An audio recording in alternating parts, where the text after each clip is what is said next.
Pues bueno, ya empezó a grabar esta cosa y como se acordarán, hoy digamos que es como la segunda parte de de las sesiones estas grabadas en torno a los textos que hicimos.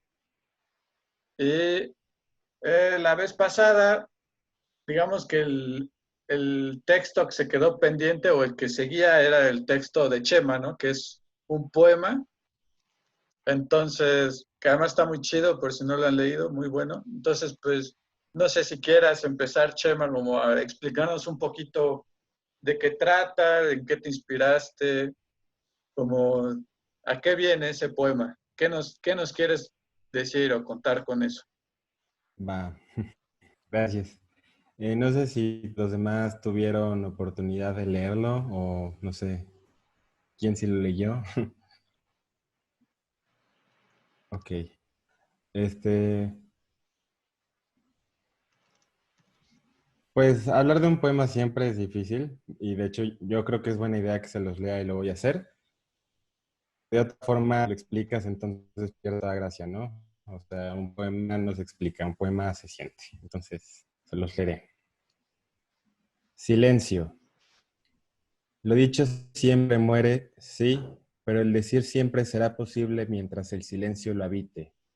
La palabra siempre es profanación porque aún en la ausencia puedo atravesarte.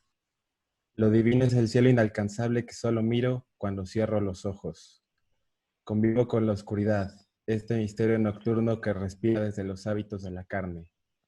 No existe alma que sea eterna si no es por su cuerpo que debajo, dentro de la tierra, sobre la flor de la putrefacción. Solo el amor es divino, porque solo su beso lento puede corroerte, y lo que se corroe duele, y lo que duele trae esperanza. Morir es el único asunto por el que debería ocuparse la vida, y aceptar este beso que mata trae el silencio que quita la palabra que dé vida. Este espacio vacío, esta oscuridad, esta enfermedad, esta ausencia tuya ha de llenarlo todo, porque las lágrimas caen para hacer hechizo que nos ordena levantarnos, porque la dignidad no es solo de quien se levanta, sino del que da la mano. Y aquí, sin poder reparar la inevitable instancia de esta enfermedad, tu silencio me levanta. La pandemia ya existía antes, que plagados de cercanía nos sentíamos solos, que nos enfermos de un egoísmo inescrutable. Y ahora, esta distancia que enferma nos salva, porque nadie ha de levantarse solo en esta promesa de silencio. Y bueno, eso es todo. No sé qué les provocó o a qué les remitió a cada uno de ustedes.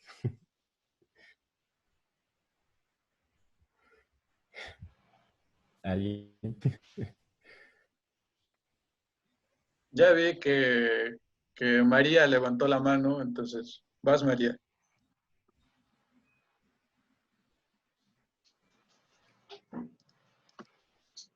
Bueno, dijo que no, pero bueno, a mí en lo personal, así como para empezar a dialogar, ya que vi que andan tímidos los demás. Por cierto, aprovecho para saludar a Dante, que ya se conectó. Eh, bueno, no sé, como que el texto me parece que está mucho jugando con esto de entre la vida y la muerte, ¿no? O el que la muerte siempre está contenida en la vida, ¿no? Igual, por ahí creo que lo dices muy claro, ¿no? Como que de lo único que debería de preocuparse la vida es por la muerte, ¿no? Eh, y bueno, me gustó cómo lo tratas. A ver, voy a buscar el poema porque había algo ahí en particular que me había gustado. No me gustaría traicionar al texto. Eh,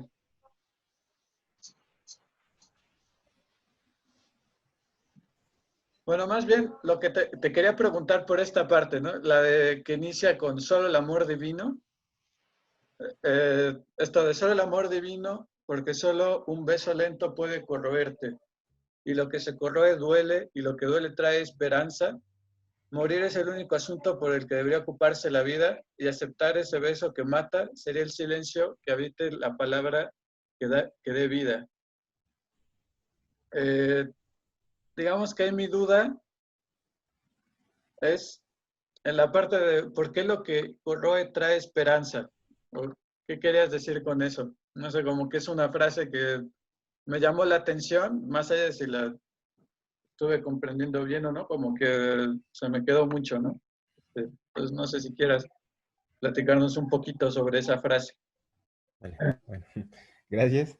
Y ya como refiriéndome a cuáles son como las inspiraciones, pues una obviamente es Holloway, Holloway en el sentido como de lo del grito, o sea, porque el dolor inspira esperanza, ¿no? O sea, si no nos doliera algo, no, ese sentimiento no, o sea, es justamente lo que posibilita creer que las cosas pueden ser diferentes o que pueden ser transformadas. Eh, que es como también mucho va conjunto de Levinas y de otro texto muy bonito de John Carlos Melich, que es sobre la pedagogía del testimonio. Y pues es con esta idea de que cuando vemos el dolor del otro en su rostro, entonces esto nos inspira a querer cambiar la vida, ¿no? Las condiciones de la vida.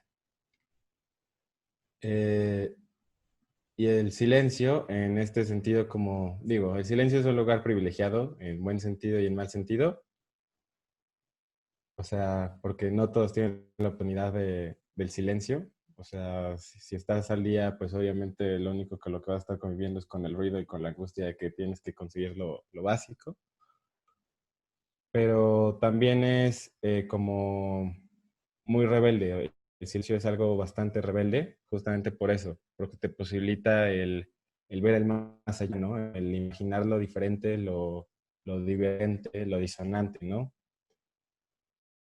Eh, y también porque en este texto que les decía de la pedagogía del testimonio, se habla de cómo el testimonio es siempre sobre un ausente, ¿no? O sea, siempre se da testimonio de una ausencia, porque muchas veces creemos que quien da testimonio es el testigo, pero en realidad este, del, de lo que se quiere hablar es de la ausencia, ¿no? O sea, del que ha muerto. La dignidad es de quien ha muerto y no de quien está dando testimonio. Entonces, pues por ahí va. ¿Cuál era la pregunta? Bueno, no No, sé si respondí a tu pregunta, para sí, empezar. sí, eso te iba a decir que sí. Entonces, gracias, Chema. Ya vi que Luis tenía una duda, que la escribió.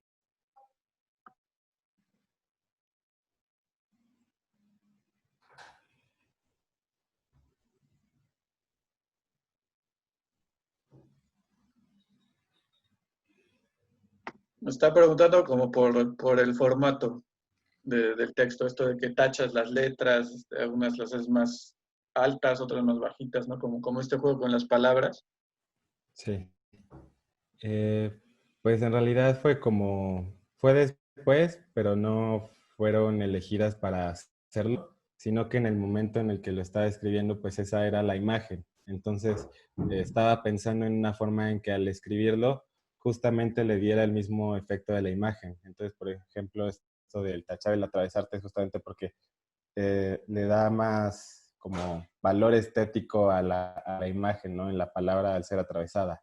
Igual en ausencia que se difumina, pues tú una ausencia en general, pues puedes imaginarlo como algo como una figura que de repente se desvanece. Entonces, eh, pues era como algo entre que pensado e intuitivo, por así decirlo.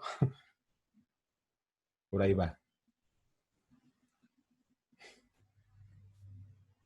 Igual veo que Axel levantó la mano. Vaya. Este, bueno, yo tengo una duda, o bueno, más que duda, quería que tú lo explicaras con tus palabras, y es que en relación con el segundo párrafo, los primeros dos renglones, lo divino es el cielo inalcanzable, que solo miro cuando cierro los ojos, parece ser que tiene un cierto contraste con el con los cuarto y quinto renglón. No existe alma que sea eterna, sino que es por su cuerpo que debajo, dentro de la tierra, se abre la flor de la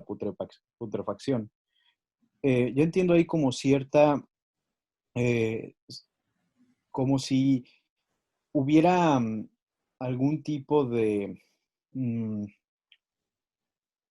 de, de deseo, de comparación a cómo la trascendencia se da desde este aspecto totalmente imaginario, como si tú asumieras que justamente la trascendencia se rompe con la cura de la muerte, al asumir que el ser termina una vez que este, pues se puede decir incluso desaparece después de la muerte, y que sin embargo hay cierto deseo del mismo ser de alcanzar esta trascendencia cuando mira al cielo. Eh, no sé si quisieras explicar un poco este contraste que al menos yo noto en ese párrafo. Mm, digo, no está tan pensado como en tu análisis, sinceramente, pero va un poquito igual porque me gusta la mística y es en ese sentido que se suele asumir que, por ejemplo, cuando se habla como del mito o cuando se habla de los dioses, ellos son divinos porque no mueren, ¿no? Pero es todo lo contrario, o sea, justamente el poder morir es lo que hace divina la vida, ¿no? O sea, porque o sea, son un completo, no es como que sea la vida para siempre o la muerte absoluta, o sea, no hay absolutos en este sentido.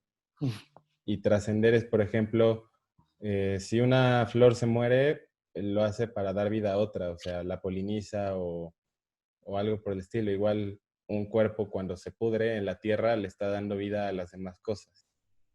Entonces, Claro, va que ya no por ahí. hablando de trascendencia en este sentido tradicional y occidental, ¿no?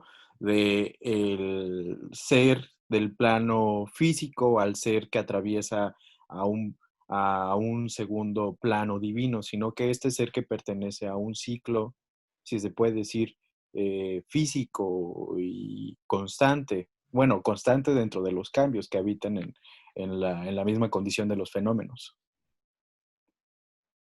Sí, exacto. Sí, no es como las nociones tradicionales. ¿Sí? ¿Cuál es la duda? Oh, bueno, es justamente que me explicaras Ah, no. cómo. Ah, ah, ¿No está respondida la tuya? Oh, no, O, ya. No, sí, ya me entonces, quedó totalmente claro cómo empleas ese párrafo en el sentido de trascendencia. Gracias. ok, claro, A ver, claro. aprovecho Luis, este vacío para decir que quedan 7 minutos con 52 segundos antes de que se corte esto, pero entrando al mismo link, pues ya saben que continúa esto normal, ¿no? Todo más como para que estén al tanto por si se corta de pronto, ya pues, que entren fácil. Igual, pues he de decir que como Luis no puede hablar, entonces yo voy a tener que ser como su voz ahorita. Entonces ahorita supongo que está escribiendo la pregunta y ya me pide que la explique igual para que quede en el video, porque si no, pues no van a saber a qué estás contestando. Igual, aprovechando que Luis sigue escribiendo, yo quería preguntarte entonces sobre este tema de la trascendencia. Según como lo estás poniendo en esos términos, entonces tiene sentido hablar todavía de trascendencia, o más bien lo pondrías en términos de inmanencia. de nuevo, son un completo. O sea, eh, todo trasciende, pero es como de forma inmanente, por así decirlo. O sea, en cada cosa está la posibilidad de trascendencia. Ok, ok. Uh, sí, sí comprendes a qué voy o Sí, está muy confuso lo que digo. no, sí, sí está claro. Sí, sí entiendo. Gracias, Chema. Claro. Digo, aprovechando un poquito el espacio en lo que Luis termina de formular lo que su duda, este, para que se comprenda igual, o sea, por qué como texto, porque me pueden decir así como, no, pues está chido, pero, o sea, ¿qué tiene que ver con el COVID, no? Este, pues es justamente algo que platicaba en la sesión pasada sobre cómo las personas estaban teniendo estas experiencias de hartazgo, de cansancio, de que justamente, por ejemplo, para algunos estar en sus casas, digo, teniendo la posibilidad de estarlo, se vuelve como algo, como un sufrimiento muy profundo. Y justamente es porque las personas se encuentran en constante narcotización narcisista, eh, que pues tiene que ver con el miedo a la muerte. O sea, la sociedad de hoy en día tiene un miedo muy profundo a la muerte y por tanto también le tiene un miedo profundo al silencio, porque el silencio es ausentarte de ti mismo. Entonces, digo, en este sentido, pues también es como, bueno, la propuesta un poquito del poema. O sea, es saber asumir el silencio y lo terrible y temeroso que puede ser en una cultura como esta, como justamente para dar un espacio o al testimonio o a una experiencia de trascendencia más allá de las condiciones que ahorita conocemos. Va, gracias. A ver, entonces si quieres leo la duda igual para que la oigan todos. Dice Luis Segura, me da la sensación de que haces este juego de remitir el silencio a a la situación de separación y lejanía en la que nos pone el confinamiento covidiano, pero que también utilizas la figura misma de la pandemia como algo que ya existía antes. Mi duda es precisamente esa. En tu texto, ¿pandemia y silencio se entrecruzan, por así decirlo, como equivalentes, o es así nomás mi viaje? Eh, sí, no, lo relacionas bien, no es nada más tu viaje. La pandemia que de algún modo yo creo que existía antes, justamente era como lo que ya les decía de sentimiento de asco hacia uno mismo, ¿no? Como este narcisismo, que justamente, o sea, como éramos tan cercanos a nosotros mismos que nos alejamos de quién éramos, ¿no? Entonces, eh, esta distancia y este silencio lo que permite es alejarnos para acercarnos, ¿no? O sea, justamente al estar tan cerca de nosotros, pues por ejemplo, aunque no lo disfrutes tanto, Byung-Chul Han dice que la depresión es el cansancio de uno mismo. Entonces, pues justamente en esta toma de distancia, en esta toma de silencio, lo que se permite es ausentarte de ti y entonces recuperarte.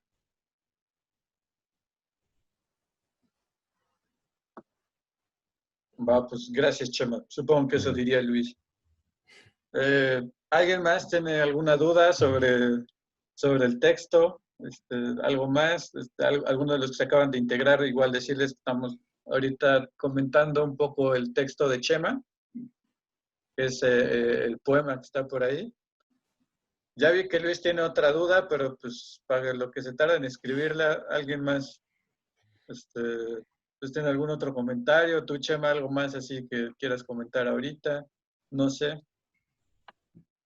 No, no sé, pues para no andarme viajando más y más, no sé si alguien tiene alguna otra duda.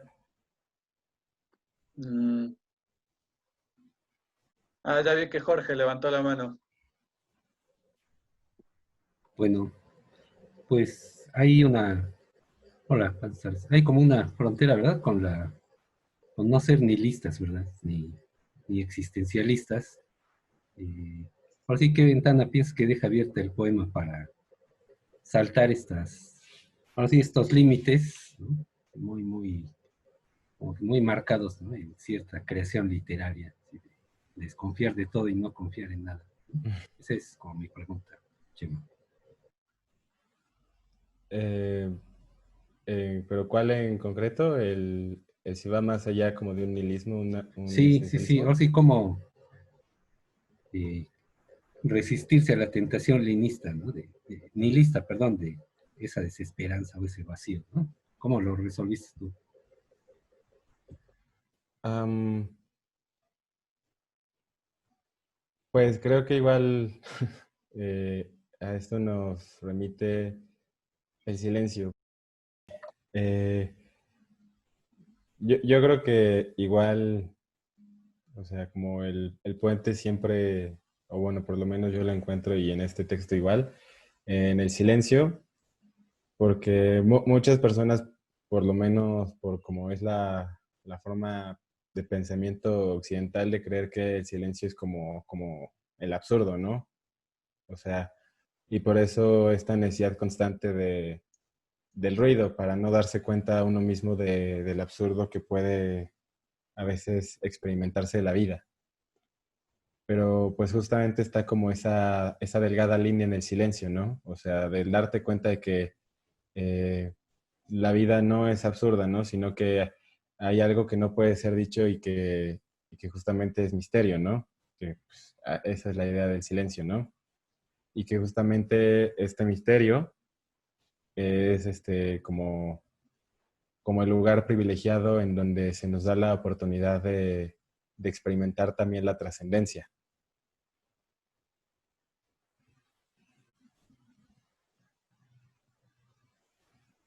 Bueno, Gracias, Chema.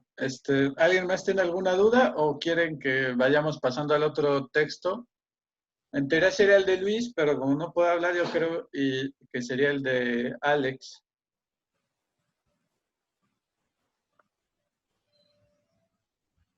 Ah, bueno, sí es cierto que Luis tenía una duda que había escrito.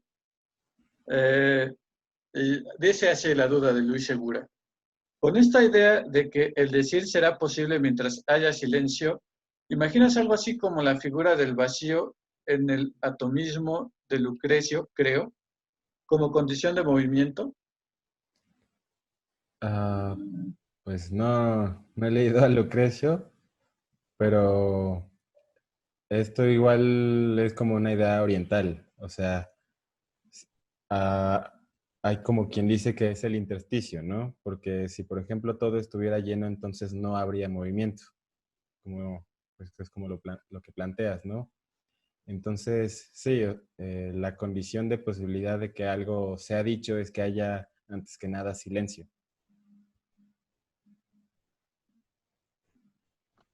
Cito a Luis Segura, dice, Simón, justo es esa figura. Gracias. O sea, creo que vas más como por la figura más tipo el Tao, ¿no? O sea, como que Ujú. tipo esa referencia. Bueno, me suena mucho. Eh, pues bueno, ahora vamos a empezar a hablar de la física de Demócrito y de Epicuro, ¿no? Aprovechando que Luis abrió un pequeño espacio. Bueno, no. Entonces ya nadie más alguna duda o algo así, ¿no? Pues entonces, Alex, ¿nos quieres platicar un poquito de tu texto, de qué se trata? Sí, eh, pues mi texto se llama Gay Friendly en los tiempos del coronavirus y este texto lo escribí a inicios de abril, cuando todavía no había como mucha certidumbre de qué tanto se iba a extender el periodo de cuarentena y tampoco se sabía bien qué iba a ocurrir con todos los eventos para finales del año, ¿no? O sea, era cuando recién se estaban cancelando algunos. Y bueno, y aparte comparto que estoy trabajando en mi ACE sobre las marchas LGBT, en Puebla específicamente, pero en general pues es un tema que me interesa. Y por esas fechas el Comité Orgullo de la Ciudad de México canceló la marcha, ¿no? Y lo que pasó después de eso fue que leí como muchos comentarios en redes al respecto de personas que se lamentaban que no fuera a haber marcha LGBT este año, pero por motivos muy distintos a los que yo me imaginaría, ¿no? Sobre todo eran cuestiones de no vamos a poder salir y no va a ocurrir la fiesta de ese día, ¿no? Eh, y hubo como muchos activistas que estuvieron diciendo como, bueno, tal vez no va a hacerse la marcha, pero no significa que nos vamos a desmovilizar ya este mes y que por no haber marcha, pues ya no hay que hacer nada y todo está en orden, ¿no? Porque sigue habiendo violencias e incluso algunas de ellas se incrementan con la cuarentena. Entonces, pues comencé a reflexionar un poco como cuáles podrían ser las posibles reacciones de las marcas o las empresas que tradicionalmente cada año en junio cambian sus logos a los filtros de arcoíris y lanzan sus promociones con con arcoíris y se muestran como muy gay friendly y abiertos a este público gay, cuando pues muchas veces otros activistas han logrado evidenciar que esto es solo un discurso y es una fachada de las empresas, que no siempre se traduce en una inclusión, por ejemplo, con sus propios trabajadores, ¿no? Entonces, lo que intento hacer en ese texto es nada más como hacer sugerencias o líneas de acción que creo yo que tendríamos que evidenciar que estén posibilidades de las empresas que se dicen aliadas del movimiento LGBT, ¿no? Reconozco que es solo una de las cosas que nos toca pensar a la comunidad LGBT, aparte del propio actuar que tendríamos que seguir, ¿no? Eh, Recientemente el Comité Orgullo anunció que ahora harían la marcha digital y me pareció como una propuesta interesante. No entiendo mucho cómo va a ocurrir. Creo que va a ser interesante verlo y también ver cuál será el papel de esas empresas, ¿no? Porque también últimamente ya comencé a ver algunas empresas que otra vez inician en esta propaganda arcoíris, pero pues bueno, no necesariamente se traduce en un trato digno e inclusivo, ¿no? Entonces, pues más que nada era eso, de eso, y por ahí iba mi texto. Gracias, Alex. A ver, comento algo, nada más así brevísimo como para iniciar la discusión. ¿Tú cómo ves el papel de la empresa? ¿Crees que hay una necesidad, o más bien, lo planteo de forma distinta? Digamos, desde el colectivo LGBT, ¿tú consideras que hay una necesidad de ser reconocidos por las empresas? ¿O más bien que hay que moverse pese a ellas o más allá de ellas, ¿no? ¿Tú cómo ves esa situación? Pues lo que me ha tocado leer es posturas en ambos lados. Sí hay quienes consideran que no puedes prescindir de las empresas en el movimiento, porque particularmente para la población LGBT, las empresas en algún momento representaron la única forma de salir del closet de alguna manera.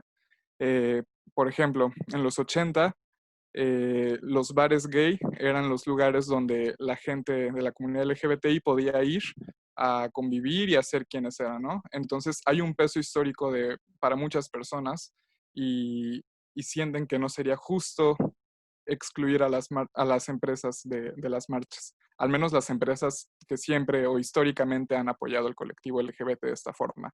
Pero también está la otra postura con la que simpatizo un poco más, que es que al incluir a la empresa como parte natural o parte inherente al movimiento, estamos limitando la visión que tenemos de las demandas o las consignas del movimiento LGBT, porque al final de cuentas terminamos luchando más que por una liberación de las estructuras patriarcales, estamos luchando porque se nos permite insertarnos en las lógicas del mercado, ¿no? Porque se nos permita ser considerados como consumidores que valen la pena y entonces ya van a respetarnos, ¿no? Entonces, yo personalmente comparto más esa postura, pero sí creo que, y sí hay como muchas disidencias a la participación de las empresas en las marchas, pero bueno, es algo que siguen haciendo. Entonces, justo eso creo que en una parte del texto decía, que son acciones las que propongo, que es lo mínimo que tendrían que hacer, considerando que han muchas veces invisibilizado a otras figuras más disidentes del movimiento. Va, gracias. ¿Ahí no crees que existe, digamos, el temor, más bien que existe el peligro digamos, de que se termine haciendo una especie de mercado con el movimiento LGBT? Es decir, por ejemplo, lo veo mucho en Hollywood, ¿no? Que ocupan, digamos, las exigencias o las demandas legítimas del movimiento LGBT para incorporar un nuevo marco de mercado, ¿no? Que no sé, que vea películas, ¿no? Donde ahora el protagonista es homosexual o demás, ¿no? ¿Qué digo? Está bien, por un lado, pero por otro, como que existe siempre ese pequeño peligro, veo yo, de utilizar los movimientos, las demandas de ese movimiento como estrategias de mercado, de marketing, ¿no? ¿Tú cómo lo ves? Pues creo que es algo que ya ocurrió, ¿no? Ya existe como tal el mercado rosa o el mercado LGBT. eh, y, y es como muy claro cuando vas a una marcha, ¿no? Ves, por ejemplo, eh, he encontrado fotos de carteles que dicen Banamex y arcoiris, ¿no? Y la llevan así en un carro alegórico gigante, o que dice Uber en gigante. Y ya hay como productos y ya hay, sí ya está como esta segmentación de mercado al público LGBT. Y creo que lo verdaderamente preocupante es que la mayoría de las personas LGBT que conozco y con las que me ha tocado convivir consideran que es un gran avance y que ya estamos cerca de la plena inclusión, ¿no? Cuando en realidad pues lo dicen y lo decimos muchas veces desde el privilegio, desde considerar que simplemente que se nos tome en cuenta en un comercial de Sabritas es suficiente para decir que ya no hay discriminación y que ya aceptan a toda la comunidad LGBT. Creo que es el hecho de que las empresas hayan entrado de esta forma ha afectado más que beneficiado, porque justo eso, callaron las voces disidentes y ahora hay un movimiento LGBT, pero no precisamente lo conoce toda la población LGBT. Gracias, Alex. Veo que Majo levantó la mano. Sí, es que, bueno, justo con esto que mencionan, ¿no? De las marcas y pues no sé, como quién puede consumir las cosas, algo que me llamó mucho de tu texto era esta como apartado de lo gay friendly, como algo que un hombre homosexual, blanco, de clase alta, ¿no? Como este perfil que puede consumirlo.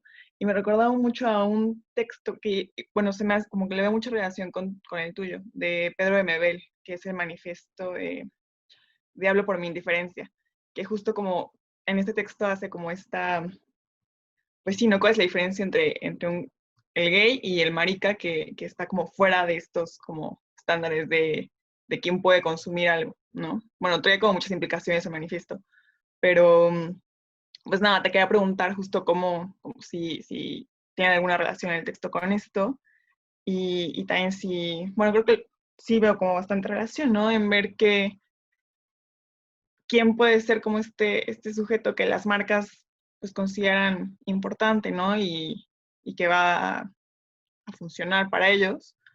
Y quién es realmente solo, pues sí, no, creo que lo mencionas, ¿no? No es como una vocación genuina, sino más bien hay como ciertos intereses detrás. Entonces, bueno, por encima pregunta es eso, ¿qué tanto influye como este texto, por ejemplo, si lo conocías o qué piensas de esto? Gracias. Eh, pues personalmente no conocí el texto, lo voy a checar después, pero, pero sí va por ahí. Es justo, sí a las empresas les interesa el nicho gay, pero no incluye a todas las personas LGBT, ¿no? Están pensando en aquellos hombres que tienen como el doble ingreso porque son pareja y los dos trabajan y los dos son blancos y acomodados y no tienen hijos. Están pensando inicialmente en eso. Ya en los últimos años lo han diversificado un poco, pero aún así parte de este supuesto de personas que trabajan y que son de cierta clase socioeconómica, ¿no? O sea, basta con ver cómo son las personas que aparecen en los comerciales LGBT. Entonces, sí, tiene que ver mucho también como la construcción del gay ideal, ¿no? Sí, claro. Lo voy a pasar porque sí, se me hizo muy interesante como esta relación que encontré. Ay, Sí, por favor. sí, va, bueno, gracias. Veo que Axel levantó la mano. Ya, hola compañero. Eh, Bueno, yo tengo de nuevo una duda de nuevo, entra esta relación que estableces entre el señor homosexual y el marica como tal, y es que justamente me gustaría saber que dentro de la misma comunidad eh, LGTBIQQ+, bueno, más bien específicamente desde la, pues toda la estructura que ve por los hombres gay, ¿cómo se desarrollan estrategias o qué estrategias se han desarrollado en torno a presionar a las empresas en estos, pues, puntos que tú o propuestas que tú estableces justamente para afianzar o condicionar si verdadera a las empresas a que muestren su apoyo de una manera más auténtica con el movimiento y no solo con la finalidad de seguir reproduciendo una condición de mercado ahí, porque justamente pues tú hablas sobre, eh, pues mencionas derechos por los trabajadores, sin embargo a mí me gustaría pues saber si hay una condición o un orden de tipo patronal en este tipo de organizaciones o pues cómo se da justamente eh, pues, la estructura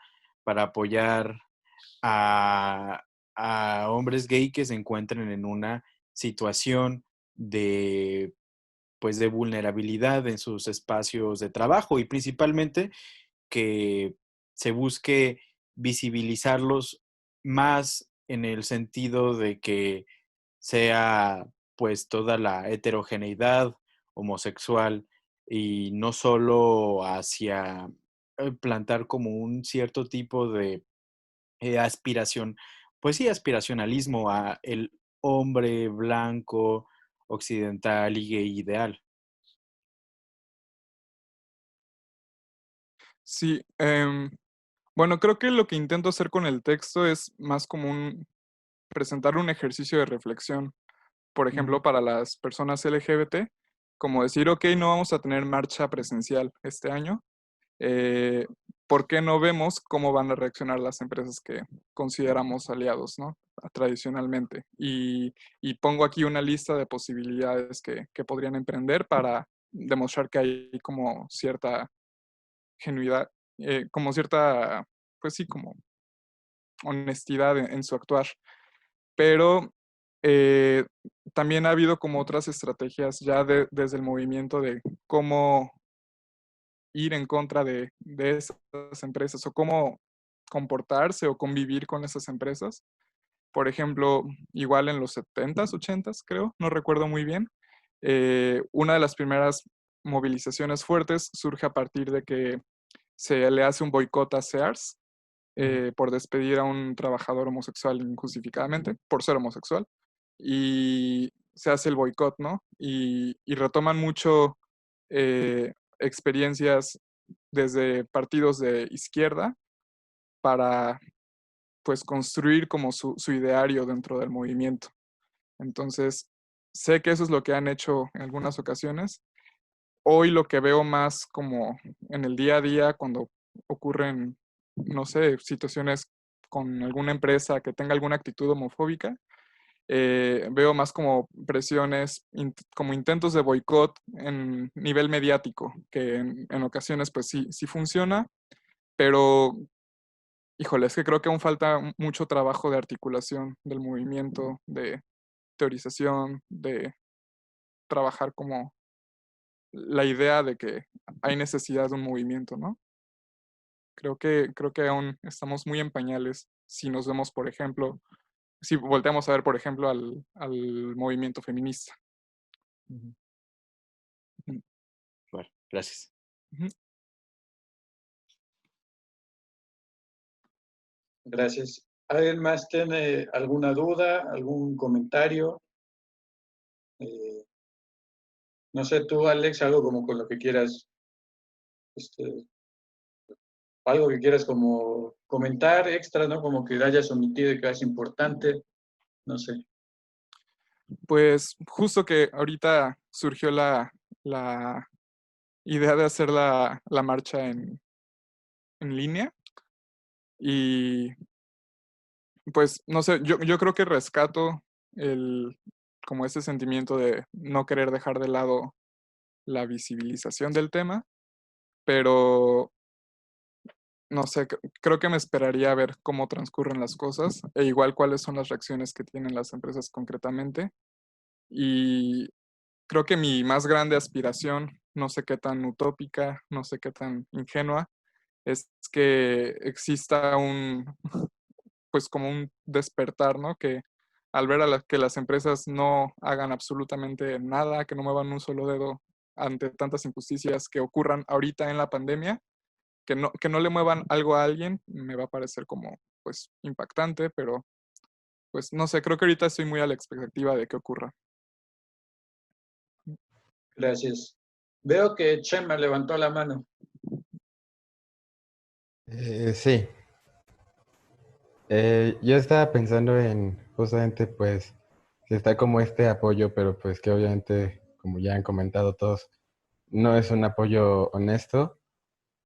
Pues también está, y que además como que se proyecta una imagen específica de cómo es este hombre homosexual, pues eh, no sé, como me remite a El vampiro de la colonia Roma, el libro, en el que justamente una de las eh, como críticas era que el autor pues hacía como una distinción entre hombres homosexuales y putas, ¿no?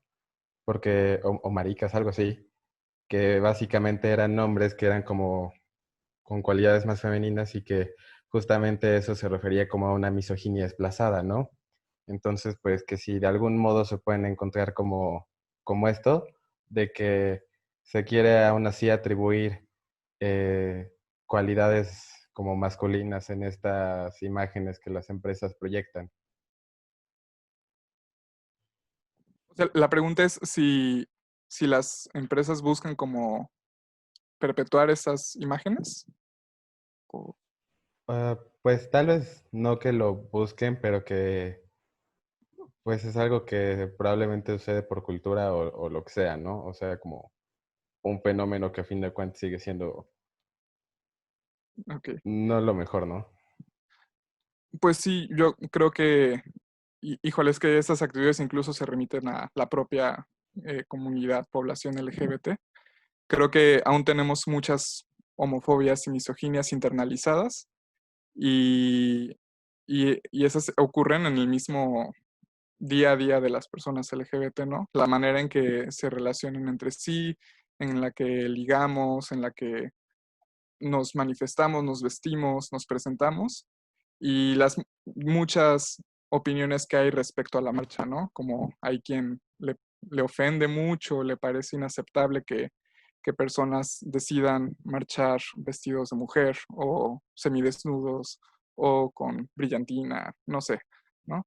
Entonces creo que o sea, me parece que no debería causar sorpresa que las empresas repliquen esta imagen del gay cómodo, que no parece gay, que en realidad es muy masculino y además es muy atractivo, porque ese no incomoda a nadie, ¿no? Y bueno, al hacerlo y al nosotros también legitimar ese discurso que están diciendo, creo que pues nos estamos alienando al sistema, ¿no? Y entonces se va perdiendo la disidencia de la diversidad sexual. Gracias. Sí, a ti. Gracias, Alex. ¿Alguna última duda o algo así? ¿O pasamos al texto de Jorge?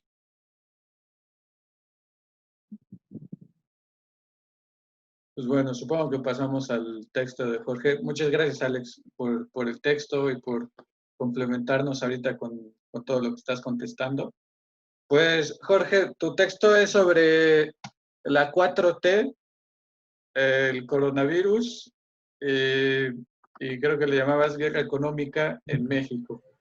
¿Nos Sí, podrías platicar un poquito sobre, sí, sobre claro, tu texto? claro, claro. Bueno, primero, ¿no? Como ha sido bastante complicado, ¿no? Así, hacia tirios y troyanos sostener una postura pro 4T.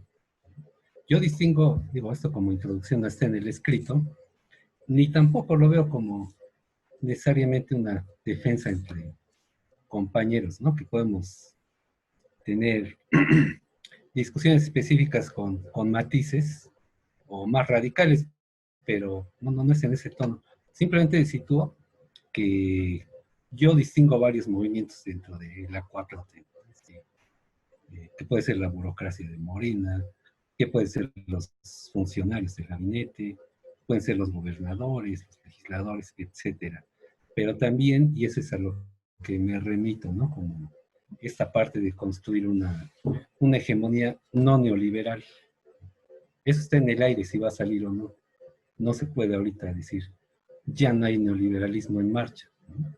Pero es como una posibilidad, eh, diríamos, más de a pie, más de abajo, más plebeya, que en la parte institucional, ¿no? En la parte institucional yo sí distingo que hay otra, discursivamente y políticamente otras prioridades, ¿no? Eso da para más discusión, pero en sí la esencia es, pasa algo así como cuando, con la guerra económica, ¿no? Cuando dicen, bueno, no existe el coronavirus, no hay guerra económica, no hay intento de golpe de Estado. Es un tema enorme, pero yo pienso que sí, y me centré en la parte de los poderes financieros, ¿no? O sea, estas bajas notas al riesgo país, ¿no? A la deuda de Pemex, etcétera, etcétera. Bueno, pongo ahí que son algo autorreferencial y que va a ser una constante. Tampoco se puede desconocer, por ejemplo, que una parte muy concentrada del gran capital como Slim, como Romo, como otros grupos económicos, eh, no están en esta línea, pero sí hay un sector muy, yo digo, muy beligerante, ¿no? De instalar otras matrices de opinión, instalar noticias falsas, etcétera, ¿no? Esto de la falsa polarización del discurso a partir de las mañaneras, pienso que va más por otro lado. Ahorita, esta semana, por ejemplo, se trató de instalar una matriz anticomunista directamente, ¿no? No me parece tan marginal, pienso que sería una coordinación.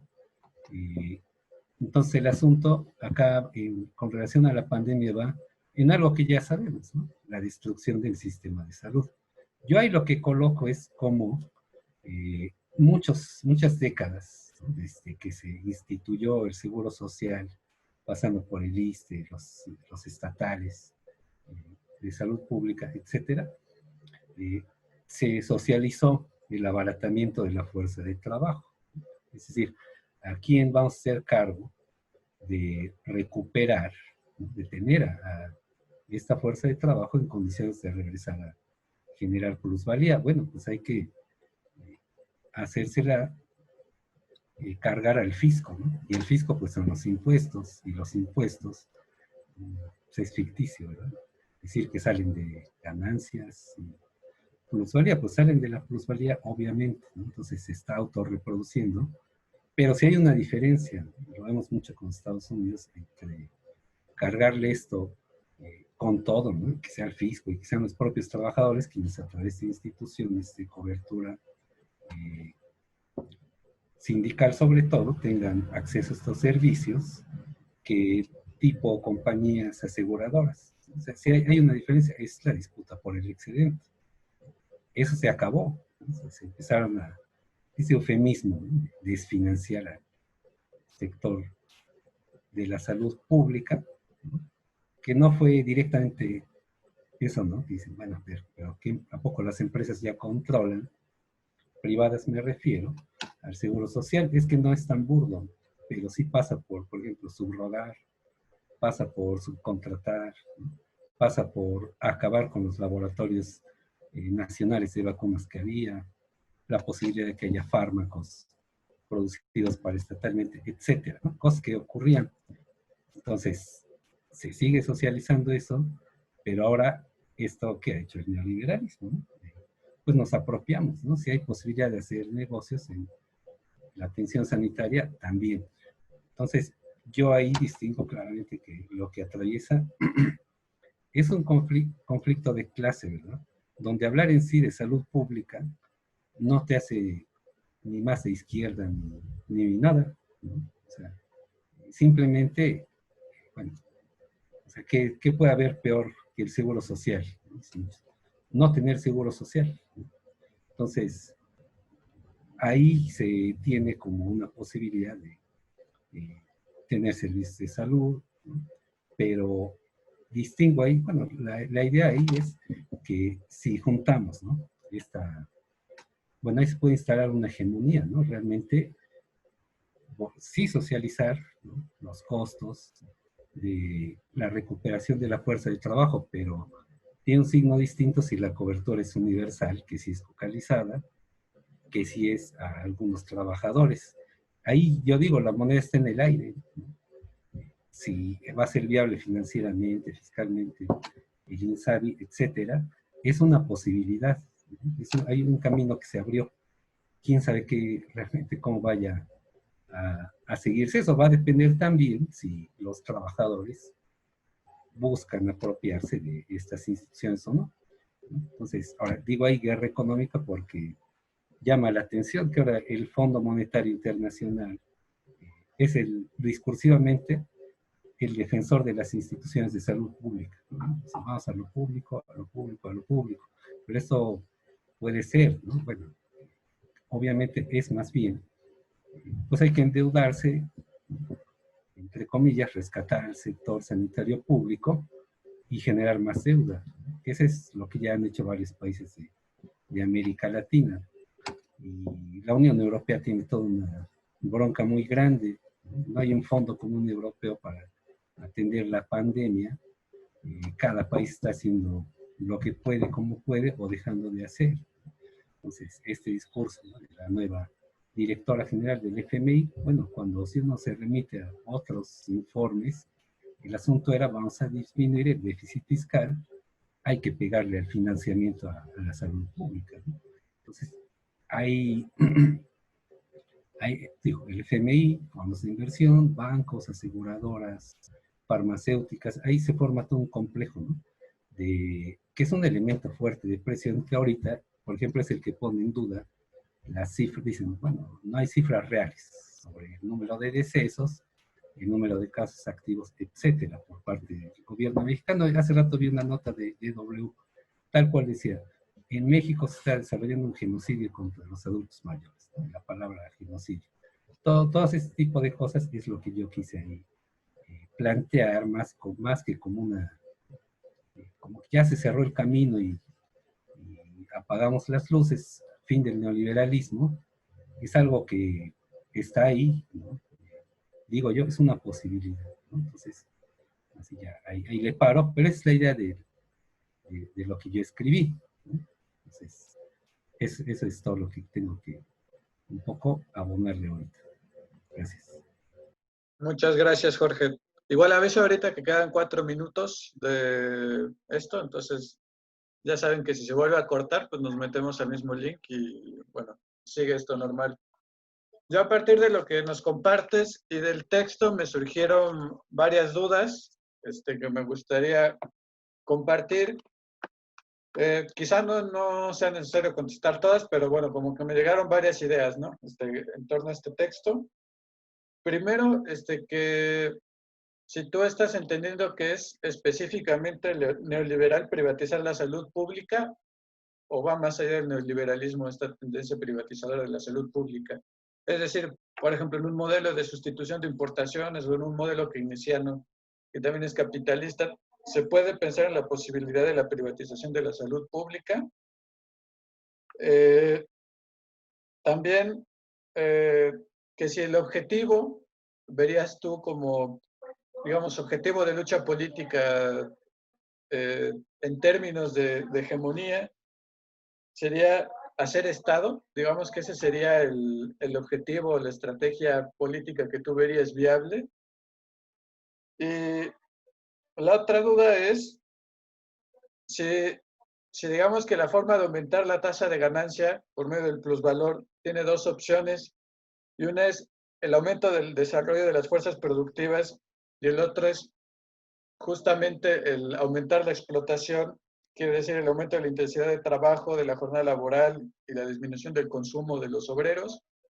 ¿Por qué se está apostando por esta segunda opción en vez de por el desarrollo de las fuerzas productivas? ¿Es por una situación de dependencia de México con el mercado internacional o por qué? Serán esas como mis tres dudas generales.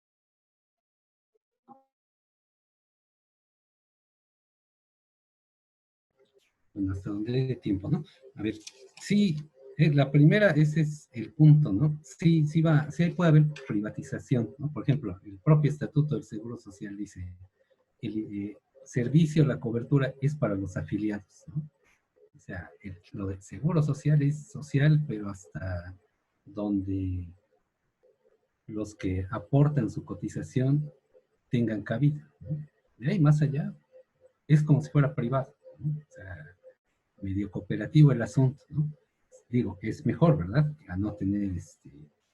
Pero pues tampoco puede ser la lógica de algo a nada, ¿no? Pero sí, sí va más allá, ¿no? Ahora, dio un paso más con el neoliberalismo al desmantelar la posibilidad de tener cobertura universal, ¿no? Esto de los programas focalizados que recomienda el Fondo Monetario y el Banco Mundial, que ese es el eje, ¿no? Decir, pues es lo demás, lo universal es populismo, ¿no? En fin, bueno, otros comunicadores dicen de plano, lo universal es comunismo, ¿no? Ya son caricaturas grotescas, ¿no? Pero hacia ahí lo jalan. Lo otro de hacer esta, pues es la discusión justamente, ¿no? Las relaciones de poder, ¿no? Una nueva hegemonía que tendría que ser no poner en duda que toda la ciudadanía tenga el ejercicio del derecho a la salud. Ahora, eso fiscal, tributariamente, financieramente, cómo se lleva a cabo, muy complicado, ¿no? Pero yo pienso que sí iría por ahí, ¿no? Como que no poner en duda, ¿no? Que cualquiera se puede atender. Ahora, aquí el esquema fue nefasto porque se llevó al seguro popular, ¿no? Que era un conjunto, bueno, se atendía un conjunto de padecimientos, tanto análisis clínicos como atención y los fármacos, ¿no? Una nueva hegemonía que debería de ser difícil, ¿no? Porque igual, ¿no? Pues quién va a cargar la recuperación o el abaratamiento de la fuerza de trabajo, los propios asalariados, pero aquí el asunto sería que los institutos no sean de los afiliados, ¿no? O sea, realmente haya un sistema de salud pública. No existe un sistema de salud pública y es algo que habría que reconocer, ¿no? Pues es discursivo y ese papel, pero en los hechos no hay. Y lo otro que dices, pues es la discusión, ¿no? Que dio mucho tiempo la teoría de la dependencia, ¿no? Listo, ya está grabando. Entonces nos habíamos quedado con que Jorge está contestando esto, ¿no? Un poco justo con la premisa de la teoría de la dependencia, ¿no? De si aumentar, digamos, la explotación o para aumentar la tasa de ganancia o, bueno, iba como con esa duda, ¿no? Ajá, pues sí, fue esta la segunda vía. A ver, si se intensifica, ¿no? Que aquí fue el castigo a los salarios reales, ¿no? De todos modos, hay que tener trabajadores vivos y no sanos, ¿no? Ahí, por ejemplo, estaba bastante el artículo de Angie, ¿no? Este concepto global de salud, ¿no? No enfermedad no equivale a salud.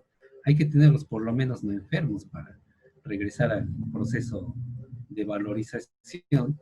La vía que se adoptó fue la que la dependencia diría una sobreexplotación, que en realidad es también pues la incapacidad, ¿no? Los trabajadores por organizativa o imposibilidad, ¿no? De disputar una mayor parte de la riqueza social en dos formas, el salario y la porción de riqueza social que corresponde al disfrutar de más y mejores servicios públicos, ¿no? Salud, cultura, infraestructura, etcétera, todo eso, ¿no? Ahí se le arrancó, ¿no? Ahora, pero también a la par se aumentó la productividad, ¿no? Vía no el desarrollo de las fuerzas productivas, vía la maquiladorización de la planta productiva. Entonces, hay como tres frentes, ¿no? Para extorsionar al máximo la fuerza de trabajo. ¿Qué papel juega aquí la cuestión de la salud? Bueno, lo que ahorita estamos viendo, abrirle las puertas a todo el capital a que valorice, sea produciendo alimentos chatarra, ¿no? Cambiando todo el consumo, o toda la dieta, que pues era a lo mejor precaria, pero no era rica en calorías, en todos estos aditivos sumamente dañinos que provocan obesidad, etcétera, ¿no? Abrir la producción de farmacéuticos a las tradicionales, ¿no?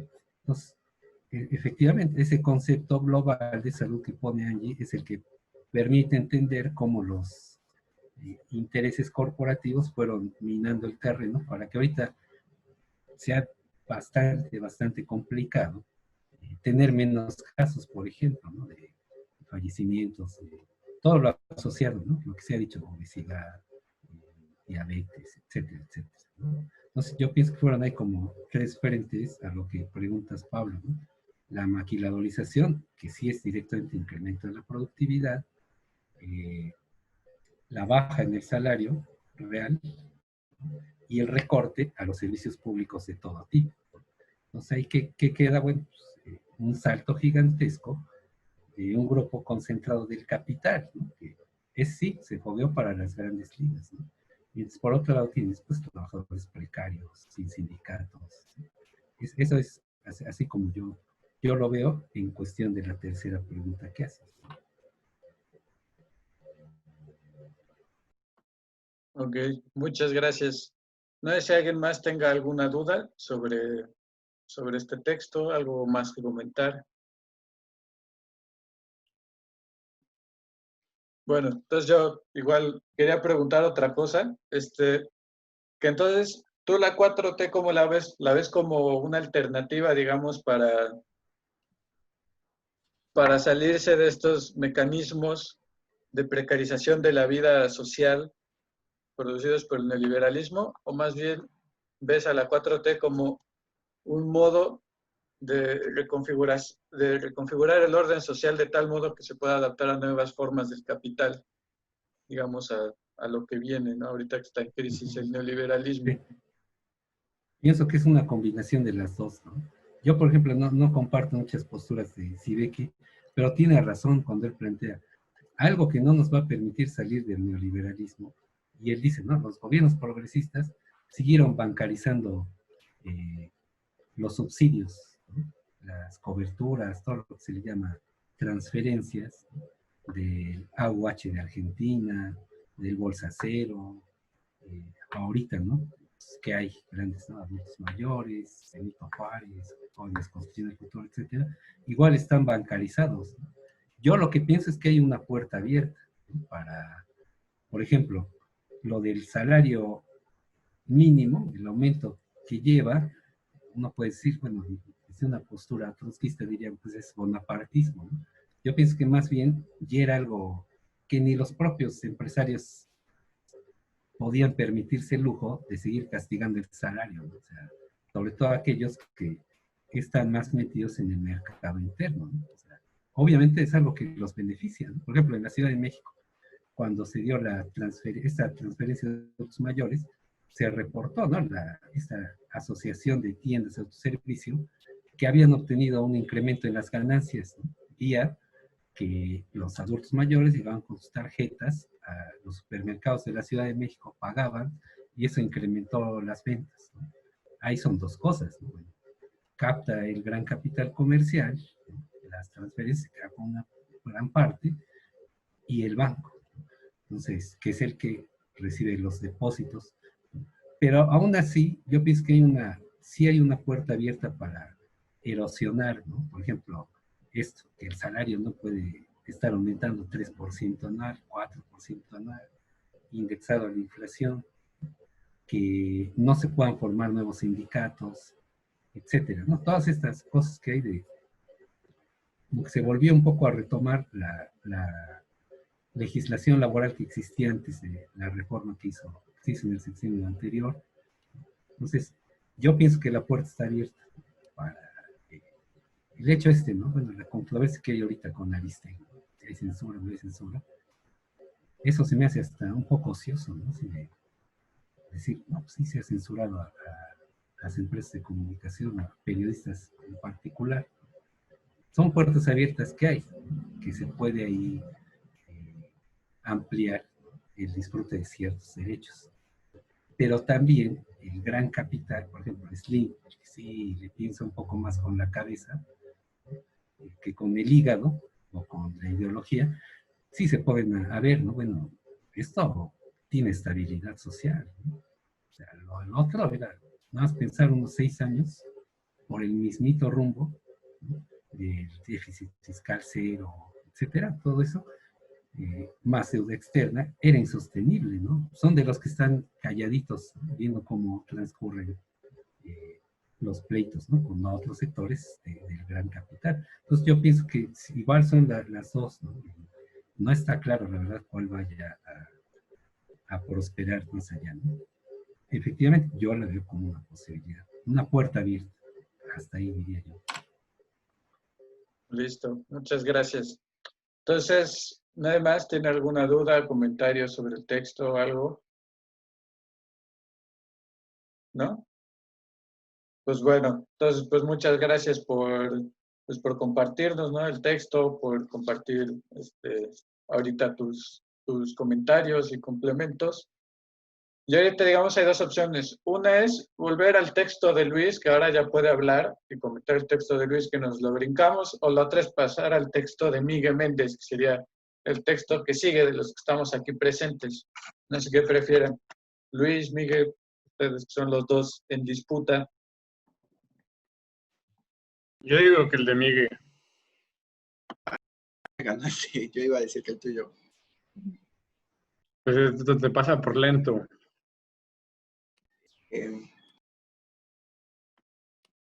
Pues va, entonces le toca al Miguel.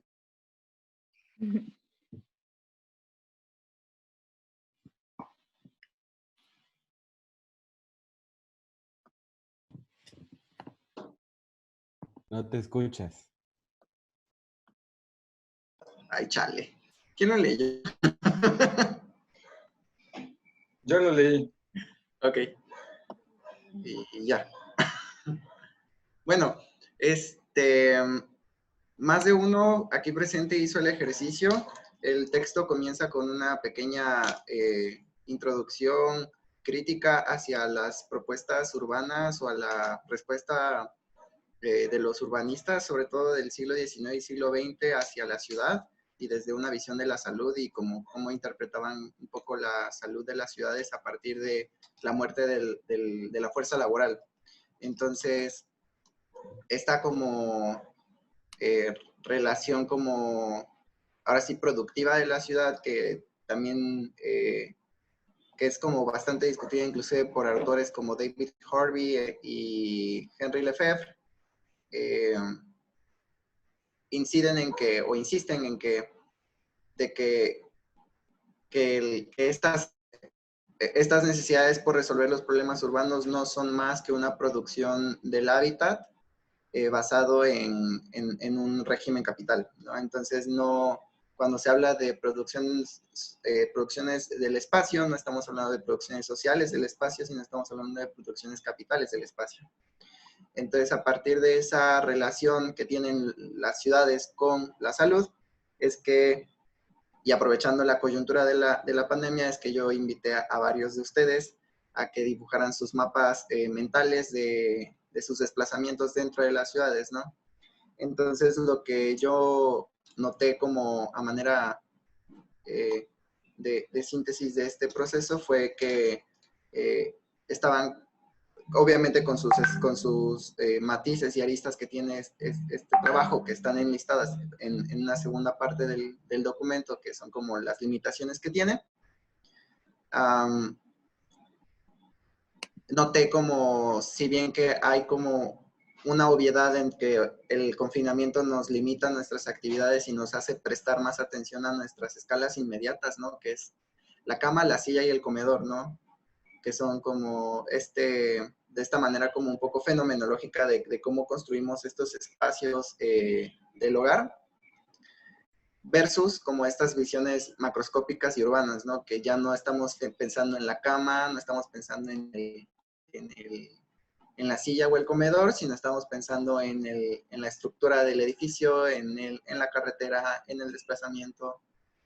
Y en contraste también que estamos interesados en el punto A y el punto B y no en toda la infinidad de puntos que existen entre A y B, ¿no? Que son el paisaje, el territorio, el río, el parque, no sé, como otros elementos que omitimos por el hecho de pensar en estas linealidades de nuestros desplazamientos. Eso fue lo que yo noté ya después de hecho el ejercicio a partir de los mapas que compartieron algunos de ustedes y de revisar otra vez como el texto completo, que también tengo que corregir.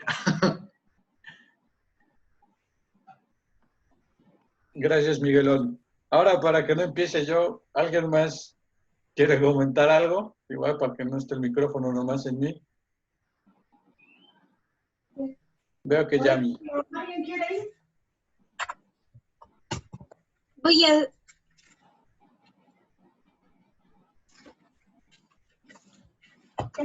Pero ya. Creo que no nos escucha. Parece que está en algo importante, Yami. Ya me... que me gustó mucho como este rollo de cómo son las interacciones en la cuarentena. Es que mi mamá siempre me dice justo eso de que solo vengo a mi computadora y ya. Entonces, pues qué chido que lo estás plasmando ahí.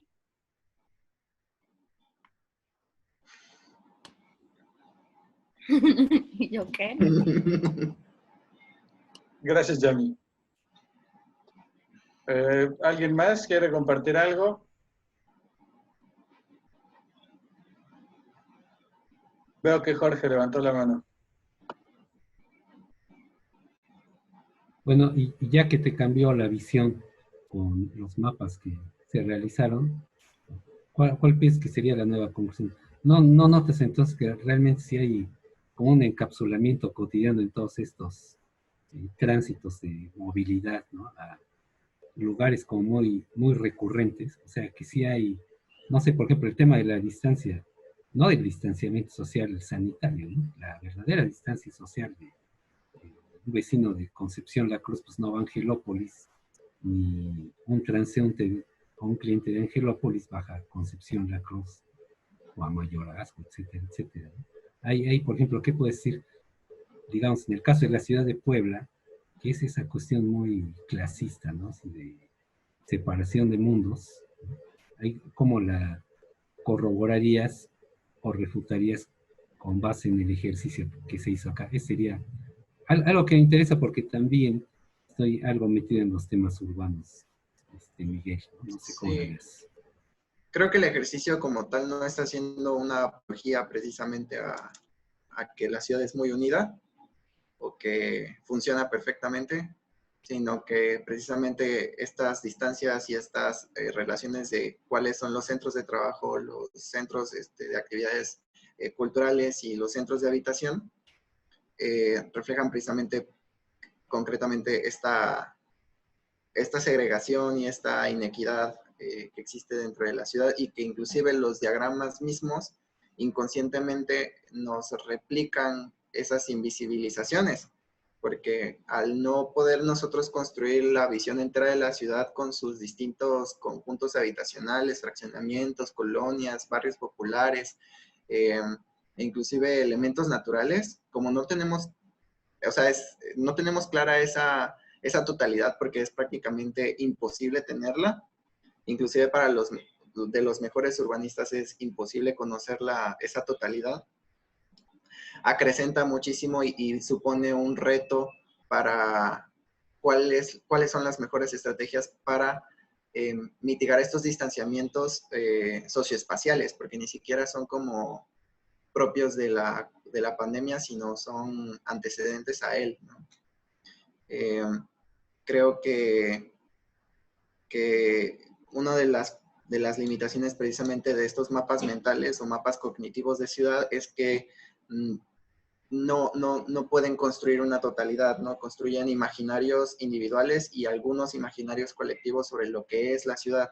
Entonces están muy determinados por quiénes son los que dibujan esos mapas cognitivos, ¿no? No es lo mismo que lo preguntara yo ahorita con nosotros, que fue el caso, a que lo hubiese hecho con niños de una primaria en Amozoc, Cocoyucan, en Tonancintla, ¿no? Porque inclusive su visión de ciudad o territorialidad se limita a ciertas funciones que ellos entienden de la ciudad.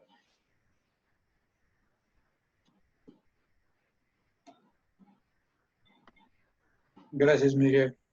Veo que Chema y Marcia levantaron la mano.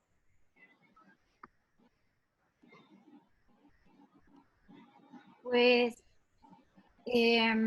no sé, ahorita como que estoy tomando un curso, bien señora, sobre diseño de espacios para la niñez, ¿no?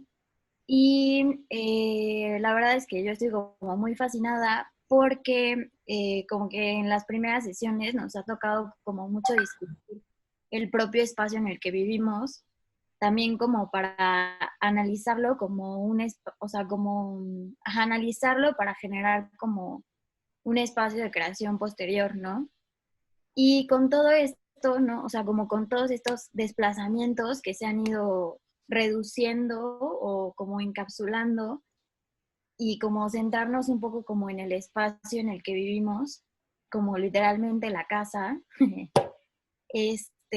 no sé, o sea, como que, ¿qué repercusiones crees que tenga como en un futuro en la planeación de alguna ciudad? O sea, como estos microespacios que habitamos y que también nos dan como ciertas nociones sobre luz, espacio,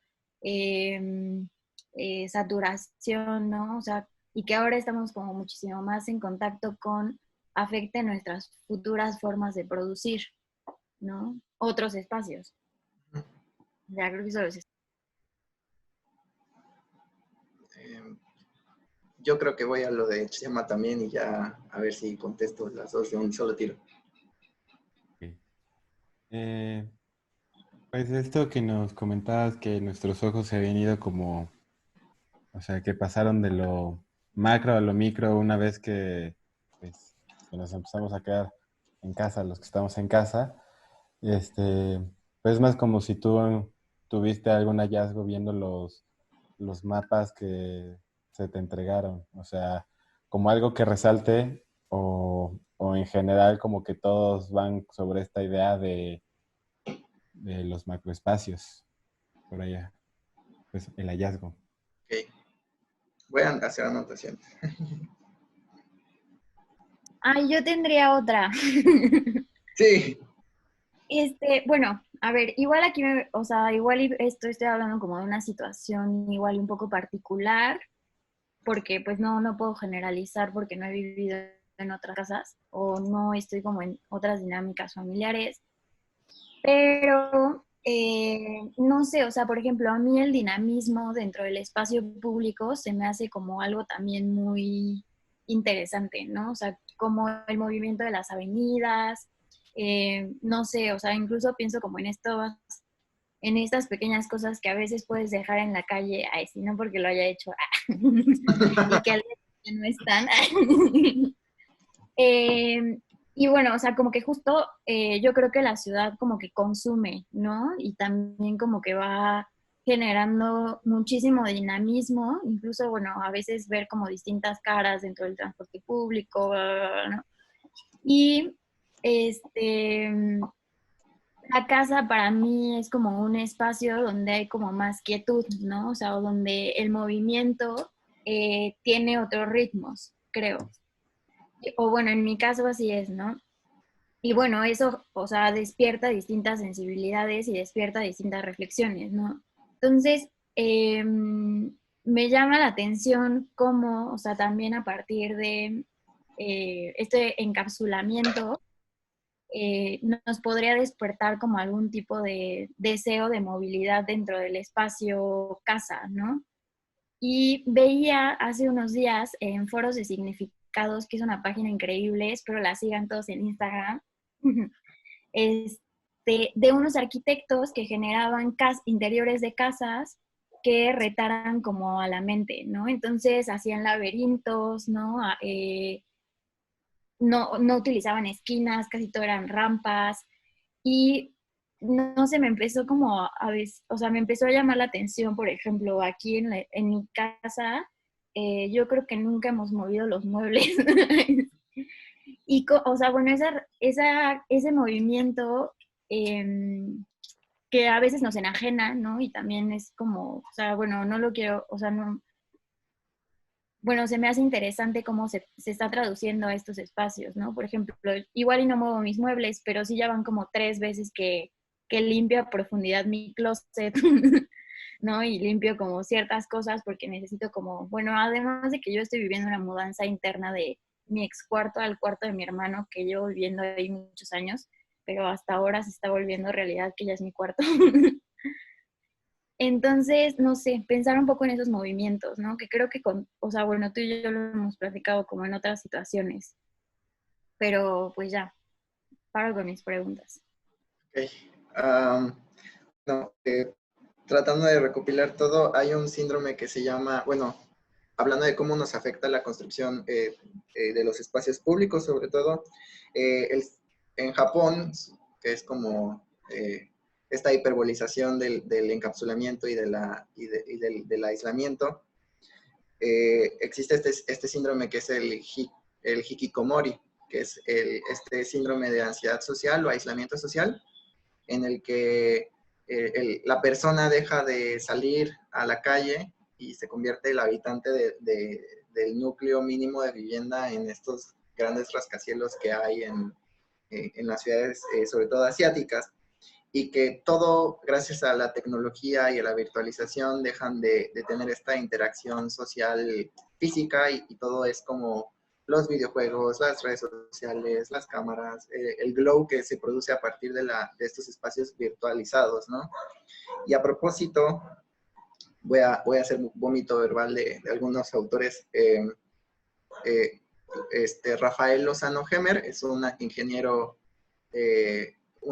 artista visual que precisamente hace estas reflexiones de apropiaciones físicas a partir de la tecnología, ¿no? Entonces, como también la tecnología, si bien es como culpable, o nuestra globalización tecnologizada es culpable de estos distanciamientos, como también puede ser el provocador de este acercamiento, ¿no? O lo vemos mucho, por ejemplo, en los pueblitos, en las comunidades,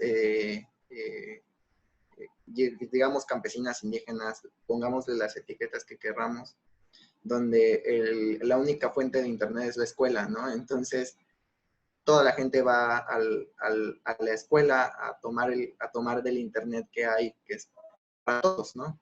Y eso genera que haya apropiación de la calle, haya un uso del equipamiento urbano que se tiene, que es la escuela, y se le da una vida continua, ¿no? Entonces, como este tipo de reflexiones de cómo la tecnología y cómo este encuentro social puede generar como seguridad para vivir, para habitar el espacio público, nos puede generar acercamiento social, ¿no? Y nos puede ayudar a salir de estos confinamientos que van un poquito más allá de la pandemia.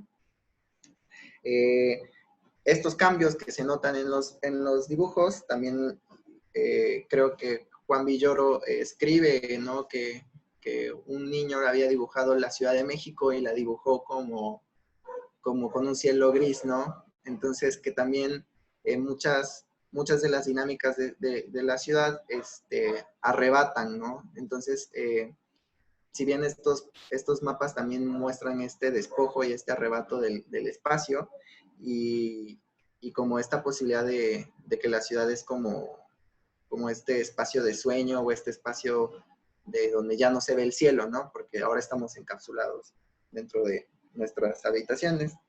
Y finalmente, dentro de esta idea de las cápsulas y de las aperturas, entre 1960 y 1980 hubo un movimiento de arquitectura y urbanismo que se llamaba el metabolismo, encabezado por el japonés Kenzo Tange, quien estipulaba precisamente y reflexionaban sobre formas celulares de habitar, ¿no? Entonces, cada vivienda era una célula.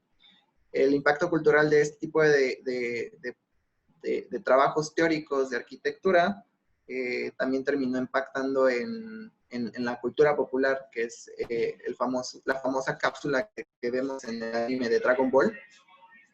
Pues todo el mundo lo ubica, ¿no? Es como, creo que es cultura básica. Y entonces la idea de prestar atención a la escala micro, ¿no? Y a la disposición espacial permite llegar a reflexiones más como de cuál es la disposición de nuestros objetos, cuál es la función de nuestros objetos y cómo también los objetos en el espacio construyen el espacio, ¿no? Y cómo construimos espacio a partir de los objetos, ¿no? Y también son como otras líneas para seguir escribiendo sobre este tema, ¿no? Ya, me callo. Ay, voy a robar la palabra. Esto que hablas como del... o bueno, si quieren la comparto. Sí. No, no. ¿Qué padre.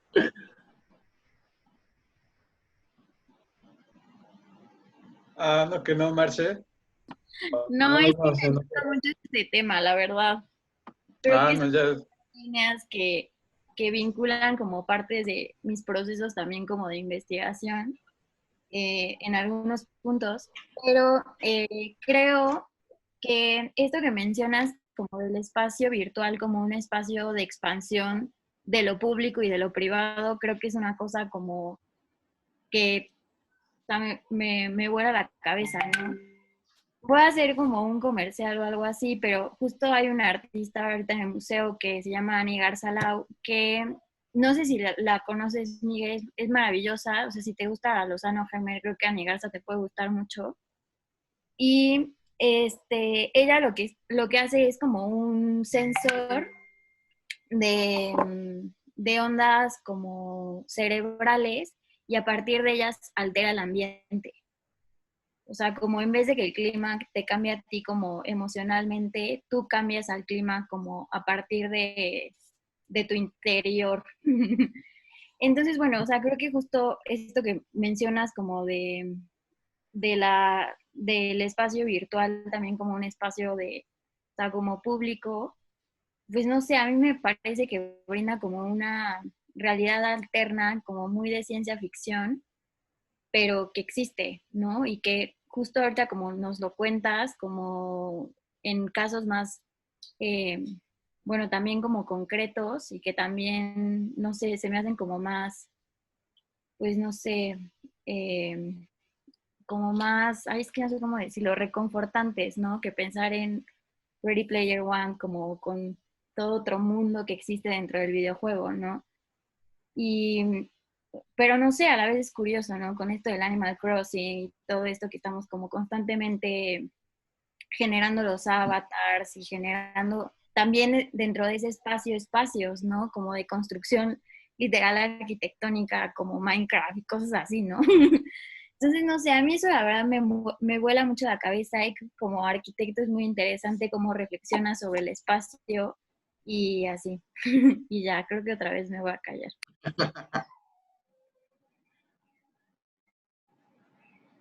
Igual veo que tienen las manos levantadas Axel, Yami y Chema. No sé si la dejó levantada de la vez pasada o la volvió a levantar. La volví a levantar, pero que hablen los demás. Vientos, vientos.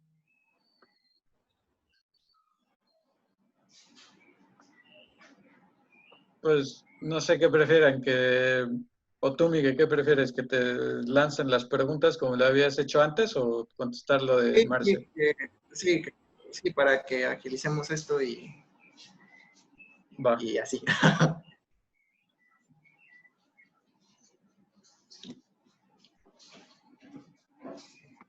Pues creo que el primero es Axel. Para Miguel. Bueno, mi pregunta es, y la verdad es que espero no salirme mucho del contexto pues en que se engloba toda esta idea de la urbanización, pero es que enfocándome un poco más tal vez en las prácticas de mapeo rurales, a mí me gustaría pues preguntarte justamente cómo se establece o si dentro de la misma teoría del urbanismo no se propone algún tipo de, vamos a decir, despresurización de las ciudades, porque comprendo justamente con base en esto que tú ya has compartido del metabolismo y cómo se crean y adaptan células o, vamos a decir, campos celulares para que haya una dignificación del hábitat en el, este, pues en el contexto urbano. eh, Entornos como la megalópolis, que engloba Ciudad de México y Estado de México principalmente, donde se vuelven campos saturados y donde realmente la vida en un entorno digno urbano se plantea muy complicada, no hay o no se han planteado formas y es que, bueno, yo quiero tener mucho cuidado cómo se emplea justamente esta idea de desplazamiento, porque, o sea, cómo no tratar esta idea de desplazar en las ciudades, sino de acondicionar espacios, vamos a decir, o de acondicionar otros espacios, fundar nuevos espacios, ya no en las afueras de las zonas metropolitanas, ya no a las áreas suburbanas, pero de clase marginal, sino no se han planteado teorías justamente de migración hacia otras zonas más o zonas donde se planteen posibilidades de estructurar vamos a decir cuerpos cuerpos coloniales más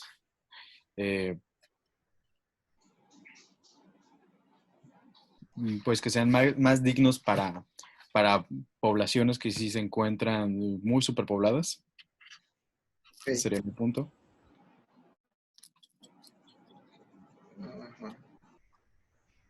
¿Cuál es la pregunta de Yami?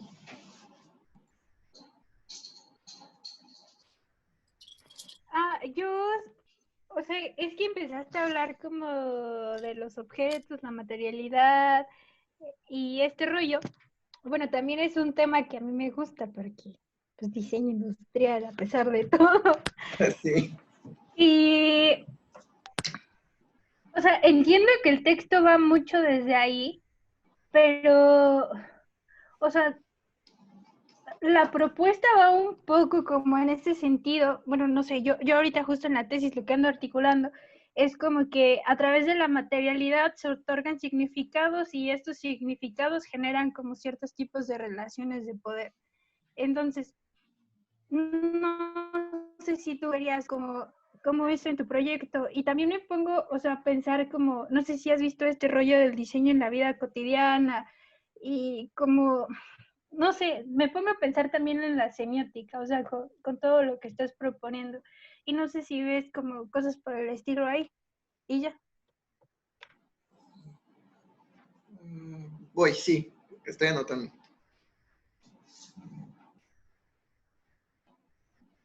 Ay, ok. ¿Y Chema tenía algo que decir o ya no? Sí, es como tomando un poquito de todo lo que han comentado todos y esto le va a gustar a Axel, como en el sentido en el que, por ejemplo, Heidegger hace la distinción de ser a la mano y ser ante los ojos, ¿no? Sí. El ser a la mano tiene que ver con el habitar las cosas, el hacer que, o sea, como que tengan presencia. Y el ser ante los ojos es como un distanciamiento en la medida en que se vuelve como objeto, ¿no? Como que se vuelve algo plano. Y con esto, de la forma en la que ahorita estamos viviendo nuestros espacios, que son como a lo micro y que tienen que ver justamente como con las redes sociales, con las pantallas y que luego, por ejemplo, mencionaste Japón, que justamente es un lugar que tiene como mucho esto de que sus macroespacios también ya se ven como invadidos por lo digital. Si tú ves como, si tú tal vez lo veas como un problema en el sentido en el que pues las cosas se están experimentando mucho en este sentido de ser ante los ojos, ¿no? O sea, como de verlo como algo plano en lugar de vivirlo, o sea, de habitarlo, de que haya presencia. Y ya.